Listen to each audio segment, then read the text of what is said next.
오늘 나눌 말씀 마태복음 16장입니다. 마태복음 16장 13절에서 20절입니다.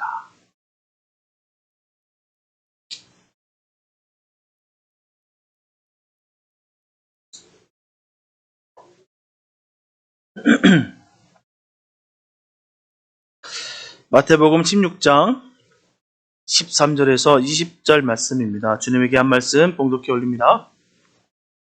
예수께서 가이사랴 빌립보 지방에 이르러 제자들에게 물어 가라사대 사람들이 인자를 누구라 하느냐 가로되 더러는 세례 요한 더러는 엘리야 어떤 이는 예레미야나 선지자 중에 하나이다. 가라사대 너희는 나를 누구라 하느냐 시몬 베드로가 대답하여 가로되 주는 그리스도시요 살아계신 하나님의 아들이시니이다.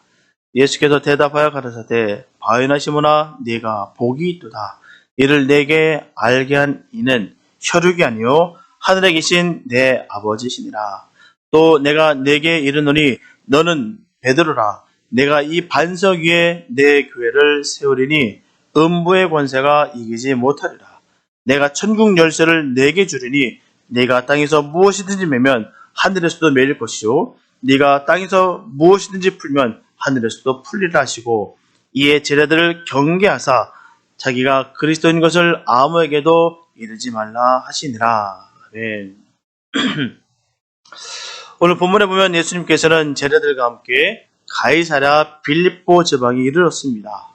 이곳 가이사랴 빌립보 지방은 레바논 상기슭 요단강의 바른지 근방에 위치하고 있는 자연 환경이 너무나도 좋은 장소입니다. 예수님의 전도 여행에서 최북극단에 해당되는 곳이었어요. 이때는 주님의 순환이 임박한 무렵입니다. 그러므로 주님의 공생의 결산의 단계라 볼 수가 있습니다. 분명하게 예수님은 3년 동안 그 제자들과 함께 사역하시면서 무수한 일들을 그들과 함께 나누셨어요. 그렇지만 안타깝게도 제자들은 이런 사역들이 과연 누구를 위해서 해야 되며 누가 이러한 역사를 이루었는지에 대해서 전혀 생각지 아니하고 단순히 기적과 표적에 초점 맞춰져서 자신들의 본분을 완전히 망각하는 모습을 종종 보게 됩니다. 아직도 주님께서 메시아로서 어떤 일을 하셔야 되며 또한 자신들은 어떤 삶을 살아야 되는지를 깨닫지 못하고 있었다는 것입니다. 심리학자 칼 융은 치료받기를 원하는 사람들에게 당신이 누구인지 아는가라는 질문을 자주 던졌다고 합니다. 당신이 누구인지 아는가? 그는 많은 사람들을 상담하면서 발견한 것은 35세 이상의 인생의 중반을 넘긴 거의 모든 사람들이 나는 누구인가 하는 문제를 놓고 종교와 씨름을 한다는 것입니다. 그래서 내가 누구인가를 모르는 사람들, 내가 하나님 앞에서 어떻게 살아야 하는지를 모르는 사람들은 정신질환에 빠졌다고 합니다. 그리고 신앙을 가지지 못한 사람은 누구도 정신질환을 치료할 수 없었다고 말하고 있어요. 그렇기 때문에 성도는 내가 누구인가 하는 그 문제와 내가 하나님 앞에서 어떻게 살아야 하는지에 대해서 분명한 답을 가지고 살아야 됩니다. 예수님은 오늘 본문에서 자신에 대한 제자들의 생각을 듣기를 원하셨어요.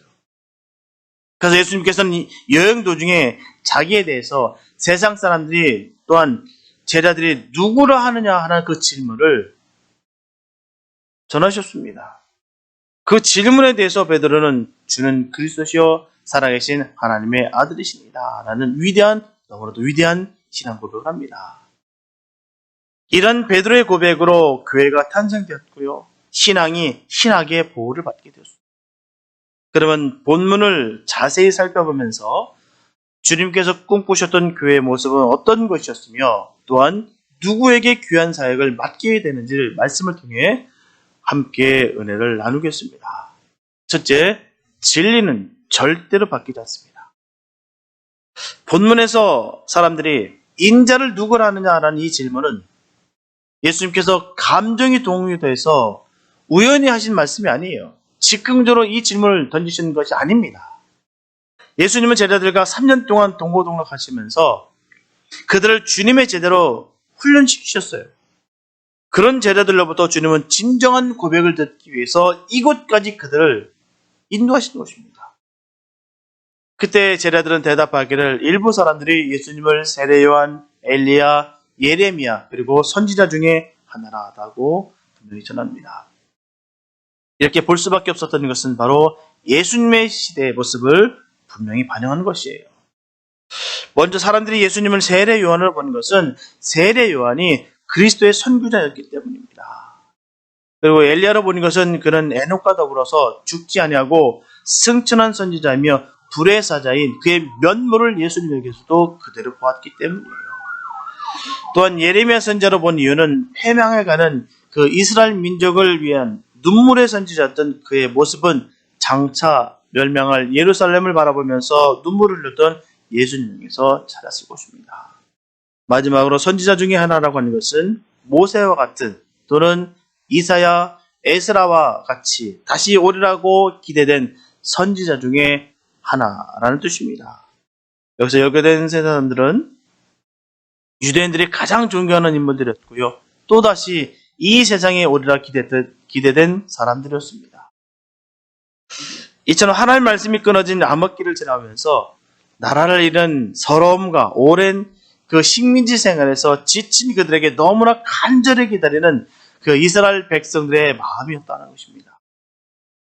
그러나 그들은 정치적 독립의 염원이 너무나 깊은 나머지 오히려 예수님을 제대로 바라보지 못했습니다.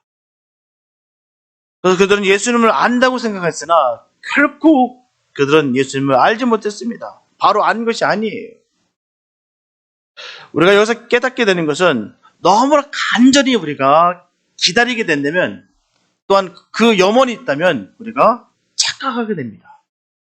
너무 기대한 만큼 너무 기대한 나머지 모든 초점이 거기에만 초점이 맞춰지는 거예요. 스스로 믿고 싶은 것만 보게 됩니다. 자신이 딱 그려놓은 그 틀에다 모든 것을 자꾸 짜 맞추려고 한다는 것이에요. 이게 무섭습니다. 그로 인해서 진리가 훼손되고 확증 편향이 생기는 거예요. 자기가 옳다고 생각하는 것만 계속 옳다고 주장하고 다른 것들, 다른 모든 것들은 다 부정해버리는 것, 인정치 않은 것, 너무나 무섭다는 것이죠. 바로 볼 수 없다는 것이 참 무섭습니다. 나중에는 어떻게 되냐? 무엇이 진리인지, 무엇이 거짓인지를 모르게 되는 거예요. 모든의 판단 기준은 자기 자신의 이제는 가치에 따라서 바뀌어진다는 사실입니다. 이때 베드로는 주님 앞에 위대한 신앙 고백을 하게 됩니다. 주는 그리스도시요 살아계신 하나님의 아들이십니다. 이 고백을 문자적으로 직역하면 당신이 그리스도시요 살아계신 자이신 하나님의 그 아들이십니다. 이는 베드로 개인의 신앙 고백이 아닌 성도 전체의 신앙 고백인 것입니다. 이런 베드로의 신앙 고백은 베드로 자신이 생각하는 말이 아니에요. 하나님께서 성령의 조명을 통해서 베드로에게 영적 비밀을 깨닫게 해주신 것입니다. 아무나 우리가 생각해 볼 때 아무나 신앙 고백할 수 있을 것 같은데 아무나 신앙 고백 못합니다. 여러분들 보십시오. 신앙 고백하시는 분들 그 신앙 고백할 수 있는 것과 없는 모습을 볼 때 우리가 분명한 믿음의 척도를 볼 수 있습니다. 많은 사람들이요 입으로는 예수를 믿는다고 말합니다. 나 예수 믿어. 나 교회도 얼마나 열심히 다니는데 나 기도도 많이 했어. 나 일도 많이 했어. 입으로는 많이 합니다. 믿는다고 합니다. 그러나 신앙 고백은 달라요. 그렇게 예수를 믿는다고 입으로 신했으나 신앙 고백 못하는 분들 많습니다. 교회를 그렇게 오래 다녔는데도 불구하고 신앙 고백 없는 사람들 많아요. 신앙 고백은요 뭡니까? 신앙 고백이 뭐예요? 주님께서 우리의 구원자가 되신다는 것을 진정으로 믿을 때 할 수 있는 것이 신앙 고백입니다. 그게 믿음의 사람이에요. 그게 바로 구원받은 사람의 모습입니다. 내가 신앙 고백할 수 있는 것은요 내가 누구인지 알 때 가능한 것입니다. 내가 누구인지 모를 때는 신앙 고백 못합니다. 나는 죄인입니다. 그러나 예수님의 그 보혈의 피로 인하여 용서받은 죄인인 것입니다. 나는 하나님과 멀리 있었던 하나님과 전혀 상관없던 자였으나 그러나 지금은 하나님의 나라 천국 시민이 되었습니다. 이게 바로 신앙 고백이에요. 이런 신앙 고백이 없으면 절대로 구원받은 사람이 아닙니다. 아무리 시쳇말로 내가 믿음 좋다고 떠들어봐야 소용없습니다. 신앙 고백 없으면 거듭난 사람 아니에요. 나를 모르는데 어떻게 신앙 고백할 수가 있겠습니까? 내가 죄인인 것을 알아야 신앙 고백이 되는데 아직도 나는 떳떳하게 나는 죄인이 아닌 것 같이 하나님 보혈의 피가 아니더라도 난 넉넉히 살 수 있을 것 같은 그런 마음으로 살아간다는 것은 결코 신앙 고백의 삶이 아닙니다. 정말 거듭난 사람은 신앙 고백의 증거가 있어야 되는 것이죠. 이런 신앙 고백이 없는 사람은 거듭남이 없기에 구원이 없습니다. 무늬만 성도가 되는 거예요. 그렇기 때문에 우리 신앙 고백이 굉장히 중요합니다. 너무나도 중요합니다. 저와 여러분들은 주님께 바른 신앙 고백을 하며 또한 바른 복음을 믿어 반드시 주님께서 주시는 참된 은혜를 받게 되시기를 축복합니다. 분명하게 천국은 죄가 없는 사람들이 가는 곳이 아닙니다. 회개하여 주님을 구주로 온전히 믿어야 갈 수가 있습니다. 언제나 모든 주권이 주님께만 있다는 것을 잊지 마시고 오직 주님만 경배하며 믿음의 삶을 살아가는 예수님의 사람들 되시기를 축복합니다. 둘째, 교회는 믿음 위에 세워진 주님의 것이에요. 분명하게 인간이 구원을 받을 수 있는 길은 베드로의 신앙 고백과 같은 자기 신앙 고백이 하나님의 말씀을 통해서 역사하시는 그 성령의 감동으로 이루어질 때만 가능합니다. 예수님을 주님과 메시아로 믿는 신앙만이 우리를 구원에 이르게 해주는 신앙인 것이에요.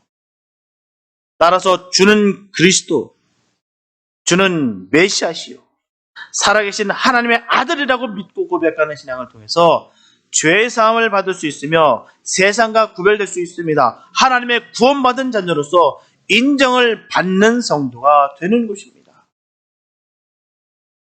이와 같이 베드로의 신앙 고백을 들은 주님은 전하십니다.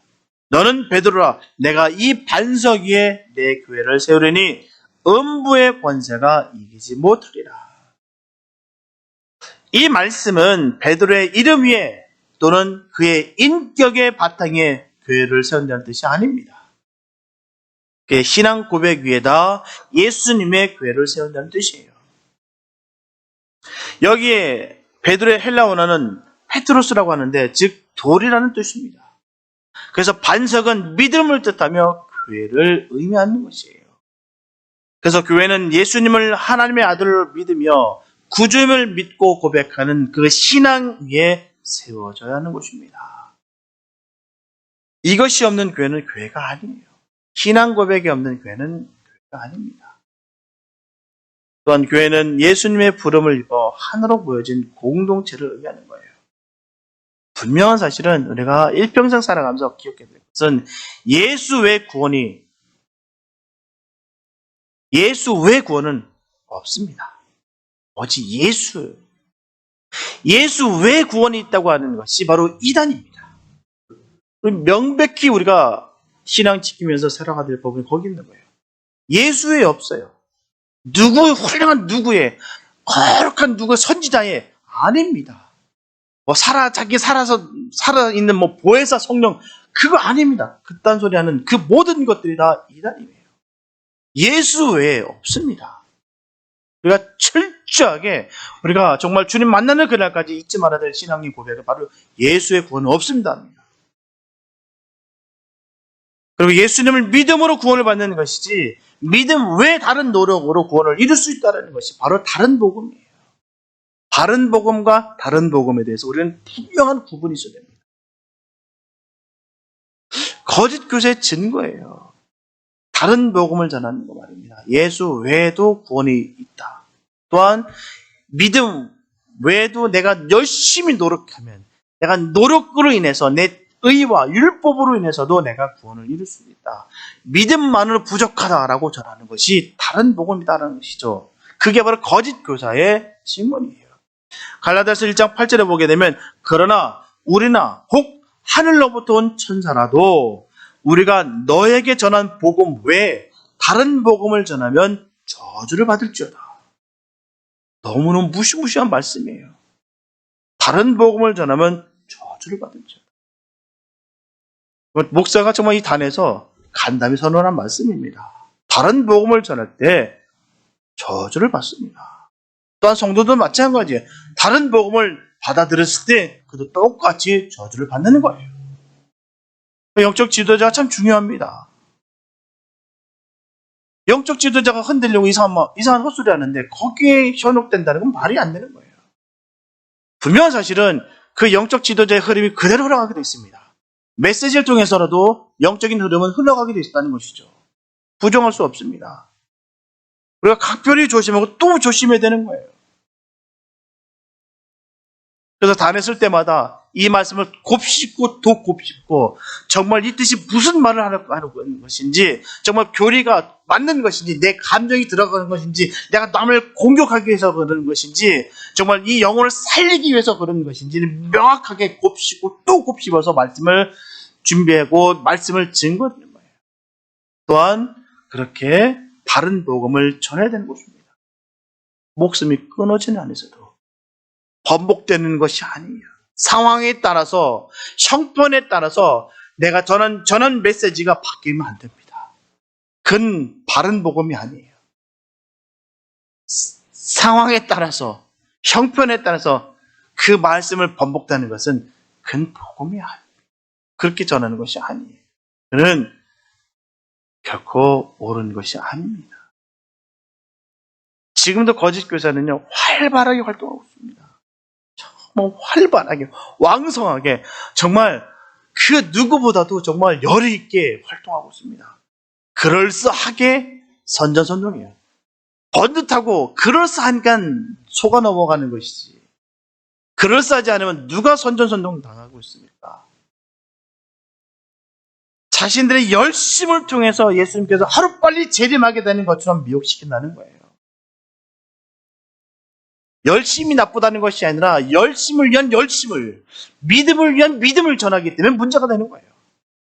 누구를 위한 믿음인가, 누구를 위한 열심인가가 명확해야 되는데, 믿음을 위한 믿음이라는 것이죠. 주님을 위한 믿음이 아니라 그 믿음, 보이기 위한 그 믿음에 대한 믿음이었고요.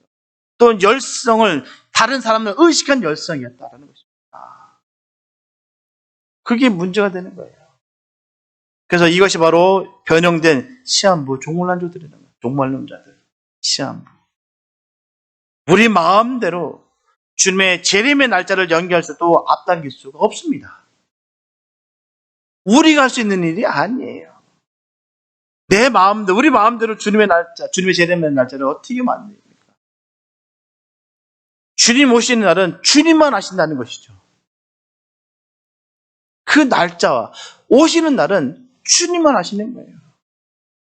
그래서 주님 오시는 날까지 겸손히 믿음을 지키면서 최선을 다해서 주님께서 시키신 사명 잘 감당하는 거예요. 그러면 주님께서 역사하십니다. 교회에서 신앙생활하는 것을 시시하게 만들어서 결국 나중에는 교만하게 되고 교회를 떠나고 방황하는 경우가 얼마나 많은지 몰라요. 우리 주변에 얼마나 많이 봅니까? 갑자기 신앙생활 잘하다가 툭 튀어나더니 이상한데 휩쓸리더니 갑자기 돌변하지, 사람이 퍽 이상하게 변하는 사람들 얼마나 많은지 몰라요. 갑자기 영적인 교만이 확 씌어서 결국 신앙생활도 옳게 못하고 모든 것이 파괴되고 모든 것이 깨지고, 이런 모습 우리가 얼마나 많이 봅니까? 왜 그럴까요? 하나님 그 영을 특별히 사랑하셔서 그 모든 것들을, 그 옆에 있는 주변을, 그 가정을, 모든 관계들 다 깨부실까요? 사랑하시기 때문에? 아닙니다. 교만은, 어떤 교만을, 또 교만은 악한 겁니다. 영적 교만도 마찬가지예요. 내가 정말 알면 알수록, 내가 내 자신을 알면 알수록 더욱더 겸손하게 되어 있습니다. 주님의 사랑을 내가 천정 깨닫게 될수록 더욱더 내가 머리를 숙여지게 되었다는 것입니다. 거기서 차이 나는 거예요. 조금 무슨 맛을 받고 조금 아는 사람들이 더 교만합니다. 정말 지식 있는 사람들은요, 사랑하지 않아요. 거기에 별로 관심이 없습니다. 내가 하는 그 학문에 더 깊이 들어가죠. 내가 드러내고 자랑하고 증거하는 거 거기 관심이 없어요. 정말 믿음의 사람들 마찬가지예요. 내가 하는 일에 그 일에 최선을 다하지 내가 믿음이 좋다 없다 거기 관심 없습니다. 내가 과거에 모았었던 일들 관심 없어요. 그땐 내가 주님께서 나를 사용해 주셔서 감사합니다. 그렇게 생각합니다. 그게 정말 진짜인 거예요. 내가 모두 했고 내가 옛날에 어떻게 했고 그거 중요하지 않다는 것이죠. 난 한 게 없습니다. 주님께서 하셨습니다. 이게 바로 바른 고백입니다. 그런 성도가 우리 교회에 있다는 게 난 너무 행복합니다. 그렇게 고백해서 들었을 때 주의 종으로서 더할 나위 없이 기쁩니다. 정말 고생한 건 내가 알고 있는데 노력한 건 내가 알고 있는데 나 한 거 없습니다라고 고백할 때 정말 얼마나 기분이 좋던지요. 나만 좋았을까요? 우리 주님 얼마나 기쁘셨을까요? 교회를 중심으로 믿음이 온전히 성숙해야 될 줄 믿습니다. 교회는 주님이 머리시기 때문이에요. 교회는 주님의 임재가 있다는 것입니다. 본문에서 주님은 말씀하시기를 내가 천국 열쇠를 내게 주리라고 하셨어요. 이 말씀은 결코 베드로 자신을 의미하지 않습니다. 만약 천국 열쇠를 베드로에게 주셨다면 베드로를 통해서 구원받아야 되는데 그것은 당치 않는 말입니다. 왜냐하면 베드로 자신도 구원받아야 할 인간이기 때문이에요. 베드로가 구원시킬 수 있는 것이 아닙니다. 여기서 열쇠는 복수로 씌워졌는데요. 그것은 한 개의 열쇠를 뜻하지 아니하고 많은 열쇠를 의미합니다. 이것은 예수를 살아계신 하나님의 아들을 믿으며 구세주를 믿는 교회를 통해서 믿음으로 많은 사람들이 구원을 받은 것을 의미하고 있습니다. 이게 바로 천국 열쇠예요. 그래서 주님은 내 교회를 세우리니 라고 하시는 거예요. 이처럼 믿음 위에 세워진 교회는 예수님의 교회입니다. 교회의 주인은 바로 예수 그리스도십니다. 교회는 주님의 것이에요. 하나님의 집입니다. 그런데 많은 사람들이 예수님의 교회를 자기의 교회로 착각하고 기업하며 싸우고 분쟁하는 그 서글픈 모습을 우리에게 보여주고 있다는 것입니다. 그러나 우리는 주님께서 반석위에 내 교회를 세우시겠다고 하신 말씀을 온전히 기억해야 될 줄 믿습니다. 주님께서 주인 되시는 교회는 절대로 사유화되어서도 안 되고요. 다른 것과 비교하면서 시시하게도 생각해서도 안 됩니다. 주님이 주인이신데요. 주님의 교회를 어떻게 시시하다 여길 수가 있겠습니까? 만약에 그런 생각하면 주님을 욕보이는 거예요. 자기 뜻에 맞지 않는다고 공격하고 핍박하고 그게 결국 무슨 모습입니까? 사단의 모습이에요. 사단이 교회를 공격하는 거고 사단이 그런 영향력을 끼치는 것이지 어떻게 하나님의 백성이 하나님의 사람이 어떻게 그럴 수가 있겠습니까? 더 하나님의 나라가 확장되기 원하고 하나님의 교회가 더욱더 부흥하기를 원하는 것이 하나님의 사람들의 모습인 것이죠. 사단은 어찌됐든 하나님의 교회가 무너지기 바랍니다. 교회라는 헬라 에클레시아의 뜻은 회중, 모임이라는 뜻입니다. 불러내다라는 말에서 유래된 말이에요. 그래서 교회는 예수님의 부름을 입어 하나로 모여진 성도들의 공동체를 의미합니다. 주님의 피값으로 사신 교회이기 때문에 주님은 교회를 너무나 사랑하십니다. 그래서 주님께 구원을 받은 저와 여러분들도 마땅히 주님께서 사랑하시는 교회를 사랑해야 될 줄 믿습니다. 저와 여러분들은 예배를 사모하고 주의 전에 나오기를 기뻐하시길 바랍니다. 교회 공동체의 평안을 먼저 생각하고 진심으로 교회를 사랑할 수 있게 되시길 바랍니다. 자신만을 위한 이기적인 믿음이 아닌 교회를 사랑하고 공동체의 평안을 먼저 구하는 우리 모두가 되시기를 예수님의 이름으로 축복합니다. 셋째, 주님의 교회는 권세가 있습니다. 분명하게 천국 열쇠는 예수님께서 12사도에게 주신 복음이에요. 여기서 베드로는 최초로 이 열쇠를 사용하여 천국문을 열었고요. 또 이방인을 위하여 열었습니다. 그 열쇠들은 많은 열쇠를 뜻합니다. 이것은 교회를 통하여 많은 사람들이 구원받을 것을 의미합니다. 계시록 3장 7절 중반부에 보게 되면 다윗의 열쇠를 가지시니 곧 열면 닫을 사람이 없고 닫으면 열 사람이 없느니라고 분명히 말씀하고 있어요. 이처럼 예수님께서 그 열쇠를 가지셨고 음보의 열쇠도 소유하셨다라고 하셨어요. 여기서 천국은 진정한 교회를 가리킵니다. 그러므로 이 말은 베드로가 그 교회의 청지기로 열쇠를 가졌다는 뜻입니다. 이렇게 교회의 절대 주권은 주님에게 있습니다. 오직 주님이에요. 그러나 기억해야 될 것은 이 권리는 항상 사람을 통해서 행사하셨다는 거예요. 이처럼 천국의 열쇠를 가진 청지기의 직무를 베드로에게 주셨던 것은 베드로가 그리스도의 사도로 바로 전한 청지기의 신성한 직무를 맡아 주님의 구원의 역사를 행사할 그릇이 될 것을 가리키고 있습니다. 그래서 인간의 구원 문제는 오직 그리스도가 세우신 교회를 통해서만 이루어짐을 강조하고 있습니다. 그러므로 인간의 영혼 구원이 예수를 교회의 머리로 한 교회를 떠나서는 불가능한 것이에요. 우리가 명심해야 될 것은 교회와 상관없는 성경 공부, 기도 모임은 매우 위험성을 가지고 있습니다. 우리 곧 이제 완화가 되고 조만간에 우리도 성경 공부 다시 시작되겠으나 지금은 어쩔 수 없는 피치 못할 사정 가운데 우리가 못하고 있어요. 얼마나 마음이 무겁던지요.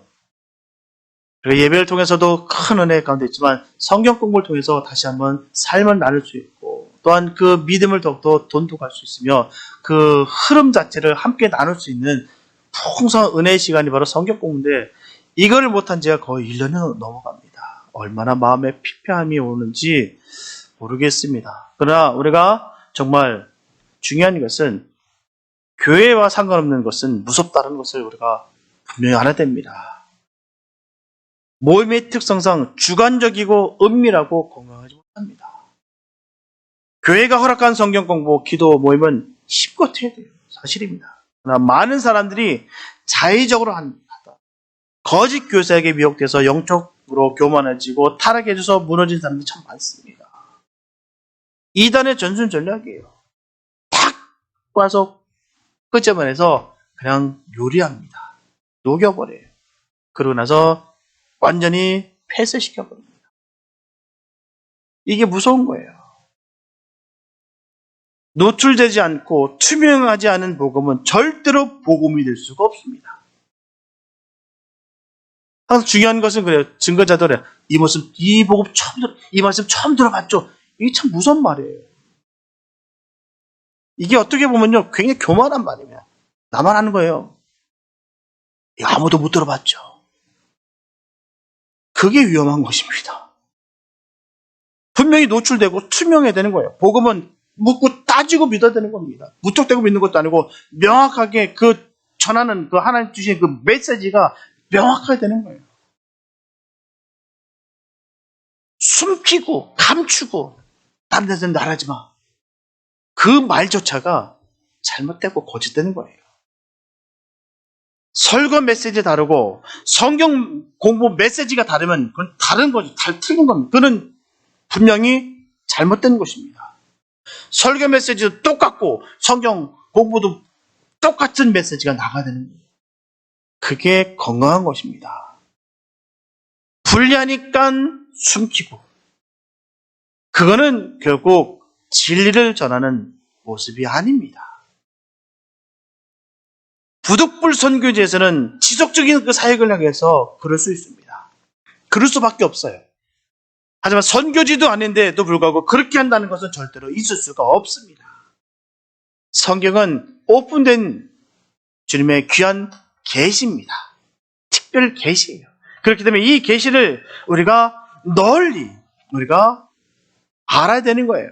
옛날 중세 시대 때는요, 이 성경 말씀을 듣지도 읽을 수도 없었습니다. 교회에 와서 그냥 사도가 그 사제들이 쓱 한번 읽어주는 거 그게 끝이었어요. 그러나 지금은 그렇지 않습니다. 이 말씀들이 우리에게 다 있어요. 다 투명하게 우리에게 계시를 우리에게 손에 쥐어 주셨습니다. 그렇기 때문에 여기서 숨기는 거, 비밀스러운 거 아닙니다. 다 나와 있어요. 다 가르쳐 주셨습니다. 우리 주님께서 친절하게 아주 선명하게 투명하게 우리에게 말씀을 그대로 주셨어요. 매뉴얼북입니다. 우리의 신앙생활, 우리 주님께서 우리가 살아가는 우리 살아가는 그 사랑의 편지, 잔소리입니다. 연인들에게 주구절절 전하는 그 대화처럼 우리에게 주시는 그 달달한 그 사랑의 그 말씀들이에요. 숨기는 게 없습니다. 분명히 그 주님의 그 귀한 말씀을 우리가 바로 새기고 바로 전하는 복된 은혜가 있게 되시기 바랍니다. 본문에서 예수님께서 말씀하시기를 음부의 권세가 이기지 못하리라 하셨어요. 이렇게 주님의 교회는 주님의 권세가 있습니다. 아무리 사람의 눈에 보이기에는 작은 것 같으나 하지만 분명하게 주님께서 음부의 권세를 교회에게 이길 힘을 주셨다고 말씀하셨어요.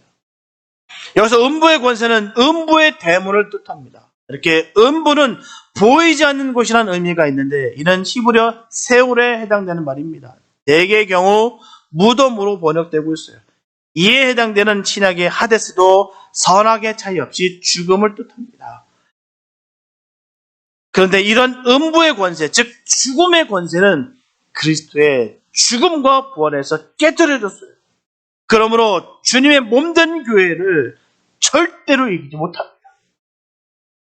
주님이 세우신 교회를 공중의 권세를 잡은 그 마귀가, 사단이, 음부의 권세가 결코 이기지 못합니다. 그래서 주님께서 세우신 세상의 모든 교회는 그리스도의 복음을 믿고 성령을 받아 사랑으로서 결합된 성도의 믿음의 공동체입니다. 어느 누구도 손 못 댑니다. 사단이 아무리 강력한 것 같으나 주님께서 목을 밟으셨어요. 우리는 그 주님의 능력 가운데 세우신 교회에 우리는 겁먹을 이유가 없습니다. 우리는 그런 능력이 있어요. 우리가 선포할 때마다 사단의 권세가 뚝뚝뚝 박살나고 귀신이 녹아버리고 하나님의 큰 능력이 나타나는 것입니다. 교회는 숫자와 크기의 싸움이 아니에요. 그 안에 정말 신실한 믿음의 종들이 있느냐 없느냐 차이입니다. 우리는 그런 믿음의 공동체가 되기를 소망합니다. 이런 교회는 음부의 권세, 즉 사망의 권세가 절대로 이기지 못합니다. 마태복음 28장 19절에 보면 너희는 가서 모든 족속으로 제자를 삼으라 하셨고요. 사도행전 1장 8절에는 성령이 너희에게 임하시면 너희가 권능을 받고 예루살렘과 온 유대와 사마리아 땅끝까지 이르러 내 증인이 되리라. 할렐루야. 하나님 이렇게 말씀해 주십니다. 이렇게 예수님께서 교회를 세우신 목적은 주는 그리스도시요 살아계신 하나님의 아들이라 고백하는 믿음을 세상의 모든 사람들과 함께 나눠낼 줄을 믿습니다. 그리고 그 사람들을 그리스도의 제자로 삼고 이 세상에 대하여 주님의 증인으로 살게 하는 일입니다. 이것이 교회가 맡은 가장 기본적인 사명이에요. 그리고 교회에게 주신 능력입니다. 그래서 초대교회는 주님의 이름으로 날마다 모여 예배하며 사랑의 떡을 나누었어요. 하지만 은심만 나눈 것이 아니라 서로의 것을 나누어 가난한 사람을 도우며 정말 기뻐하고 은혜로운 주님의 자녀들의 모임이었습니다. 그래서 교회 가면 천국 복음이 있고 은혜로운 찬송이 있었습니다. 그리고 뜨거운 기도와 기적 체험이 있고 영적인 흐름으로 세상적인 것으로 고민하지 않았습니다. 이렇게 믿음의 지체들이 있는 교회에서 함께 나누니 모임에 가면 모든 피로와 고민과 걱정을 다 떨쳐버릴 수가 있었습니다. 그러니 삶의 위로가 됩니다. 그래서 더 잘 모이고 교인들끼리 서로 하나가 되었어요. 교회라는 것은 본래 이런 모임이어야 될 줄 믿습니다. 절대로 경쟁하고 시기하고 분쟁하는 것이 아니에요. 전쟁터를 보이는 그런 곳은 교회가 아닙니다. 서로를 으르렁거리고 싸우고 밀어내고 이런 것은 교회가 아니에요. 서로 사랑해야 됩니다. 영혼을 건져내고 그 영혼을 주님의 사람으로 세워가는 거예요. 이것이 바로 주님 주시는 능력이 나타나는 교회입니다. 이런 교회가 바로 우리 교회가 되기를 축복합니다. 사랑하는 여러분, 교회의 본질은 복음을 전하며 잃어버린 자를 찾아서 구원하는 거예요. 그러므로 교회는 언제나 영적인 일에 힘써야 될 줄 믿습니다. 바로 이것을 위해서 예수님은 우리에게 천국 열쇠를 주셨어요. 그래서 이런 천국 열쇠를 얻기 위해서는 베드로의 신앙 고백처럼 주는 그리스도시요 살아계신 하나님의 아들이십니다라고 언제라도 분명하게 대답할 수 있어야 될 줄 믿습니다. 요즘 많은 거짓 교사들은 예수님을 믿는 것으로는 부족하여 구원할 수 없다라고 하지만 요한복음 14장 6절에서 분명히 예수님께서 말씀하시기를 내가 곧 길이요 진리요 생명이니 나로 말미암지 않고서는 아버지께로 올 자가 없느니라. 분명히 주님이 진리의 길이시고 생명이십니다. 진리십니다. 우리는 주님의 그 뜻에서 살아가는 것입니다. 저분들은 오직 예수님만이 주님이시요 그리스도시요 하나님의 아들이심을 믿고 오직 주님의 음성에만 귀를 기르시고 주께서 인도하시는 대로 순종하는 예수님의 사람들이 다 되시기 바랍니다. 그래서 저와 여러분들은 바른 신앙 고백하심으로 과거의 죄에서 구원받으시고 지금의 천국의 기쁨과 행복을 누리실 뿐만 아니라 때를 얻든지 못 얻든지 예수 그리스도 복음을 전하여 많은 사람들에게 하늘 문을 열어 장차 하나님 나라에서 영원토록 빛나는 예수님의 사람들 되시기를 예수님의 이름으로 축원합니다. 기도합니다. 하나님 감사합니다. 아버지 우리에게 천국 열쇠를 허락하시니 감사합니다. 이 권능을 우리의 뜻에서만 사용되는 것이 아니라 영혼을 건져내어 하나님 백성 삼는 그런 축복된 일에 사용되게 하여 주시옵소서. 우리가 살아 움직이는 교회입니다. 하나님 우리를 사용하여 주시고 온전히 하나님 뜻의 가운데 온전히 쓰임받는 복된 역사가 이루어지게 하여 주시옵소서. 주님 우리가 입을 벌려 선포할 때마다 강력한 주의 영광이 나타나게 도와주시고 악신이 쫓겨나며 귀신의 무리가 박살날 수 있는 그런 권능이 우리에게 임하게 하여 주시옵소서. 어둠의 권세가 우리가 나타날 때마다 벌벌 떠는 역사가 나타나게 하여 주시옵소서. 우리에게 큰 주님의 능력을 주셨사오니 주님 온전히 우리를 사용하여 주시옵소서. 주께서 함께 하실 줄 믿사옵고 우리를 권하신 예수님의 이름 기도했습니다.